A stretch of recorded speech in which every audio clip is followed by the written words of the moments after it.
kita akan belajar tentang Injil Yohanes. Injil Yohanes adalah salah satu kitab di dalam Perjanjian Baru. Dan Injil Yohanes adalah Injil yang paling unik dari semua Injil yang ada di Perjanjian Baru. Mengapa?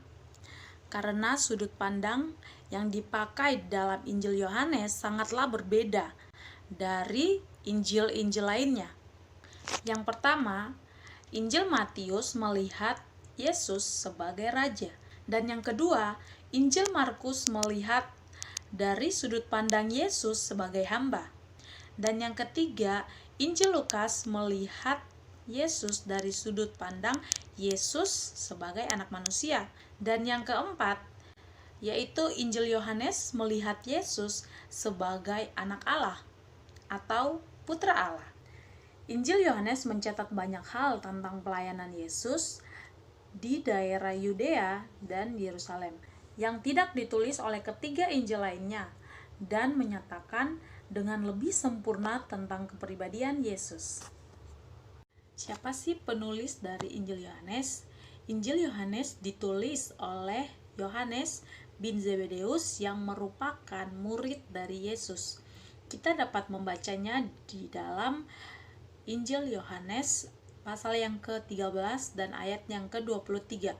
Di situ mengatakan bahwa murid yang dikasihinya. Injil Yohanes ditulis di Asia Kecil, yaitu Efesus, dan Injil ini ditulis pada tahun 70 dan 100 Masehi. Mengapa Injil Yohanes ditulis? Injil Yohanes ditulis bertujuan melawan gnostikisme dengan mempertahankan suatu keyakinan. Kita dapat melihat di dalam Yohanes pasal 20 ayat yang ke-31 berbunyi demikian.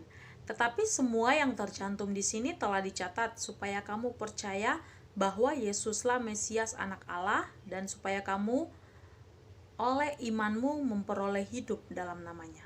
Dan selanjutnya saya akan membahas tentang ciri khas dari Injil Yohanes. Ciri khas yang pertama yaitu keilahian Yesus sebagai anak Allah ditekankan. Yesus adalah putra Allah yang menjadi manusia. Ciri khas yang kedua yaitu kata percaya dipakai sebanyak 98 kali di dalam Injil Yohanes.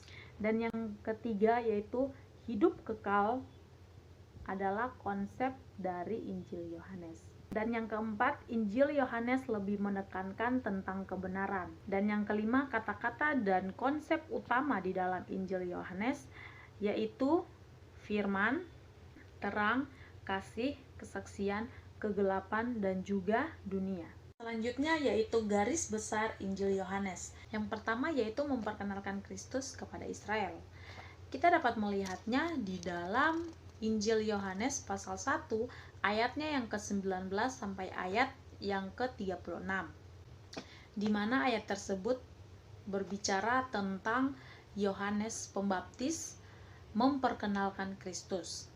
Dan selanjutnya memperkenalkan Kristus kepada murid-murid yang pertama. Selanjutnya kita akan berbicara tentang tanda-tanda atau mujizat-mujizat yang dilakukan oleh Yesus dan juga ajaran Kristus, dan yang ketiga penolakan. Mujizat yang pertama yaitu air menjadi anggur.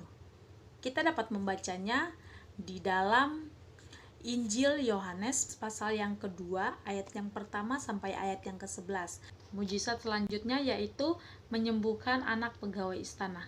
Kita dapat membacanya di dalam Injil Yohanes pasal 4 ayat yang ke-46 sampai ayat yang ke-54. Selanjutnya mujizat yang dilakukan oleh Yesus yaitu penyembuhan kepada orang yang sakit di kolam Bethesda pada hari Sabat. Kita dapat membacanya di dalam Injil Yohanes pasal 5 ayat yang kedua sampai ayat yang ke-18. Selanjutnya Yesus memberi makan kepada 5.000 orang. Kita dapat membacanya di dalam Injil Yohanes 6 ayat yang pertama sampai ayat yang ke-15. Selanjutnya yaitu berjalan di atas air. Kita bisa membacanya. Selanjutnya mujizat yang dibuat oleh Yesus yaitu penyembuhan orang buta sejak lahir.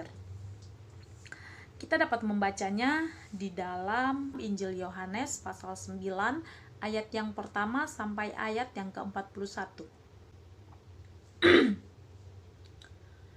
Mujizat selanjutnya yang dilakukan oleh Yesus yaitu membangkitkan Lazarus. Kita dapat membacanya di dalam Injil Yohanes pasal yang ke-11 ayat yang pertama sampai ayat yang ke-46. Selanjutnya kita belajar mengenai ajaran Kristus dalam Injil Yohanes. Pertama, kita belajar tentang kelahiran dan kehidupan baru. Kedua, kita belajar tentang air kehidupan. Ketiga, kita belajar tentang keilahian Kristus. Dan keempat, kita belajar tentang roti hidup. Dan kelima, kita belajar tentang roh yang memberi hidup. Dan keenam, kita belajar tentang terang dunia. Dan yang ketujuh, kita belajar tentang gembala yang baik. Selanjutnya kita melihat tentang penolakan-penolakan terhadap Kristus, dan kita bisa membacanya di dalam Injil Yohanes pasal yang ke-11 ayat yang ke-47 sampai pasal ke-12 ayat yang ke-50. Dan selanjutnya garis besar yang kedua yaitu kita belajar tentang Kristus dan permulaan umat perjanjian baru. Dan selanjutnya kita belajar tentang perjamuan terakhir, di mana Yesus mengadakan perjamuan bersama murid-muridnya. Apa yang Yesus lakukan pada saat itu? Di mana Yesus membasuh kaki murid-muridnya, dan juga Yesus mengajarkan tentang hanya Yesus yang menjadi jalan keselamatan kepada Bapa. Kesimpulan dari Injil Yohanes yaitu Injil Yohanes menggambarkan tentang Yesus sebagai firman Allah yang hidup, sebagai anak manusia, dan juga sebagai Mesias, serta sebagai juru selamat bagi setiap orang yang percaya kepadanya. Sekian presentasi saya pada saat ini. Terima kasih, Tuhan Yesus memberkati. Shalom.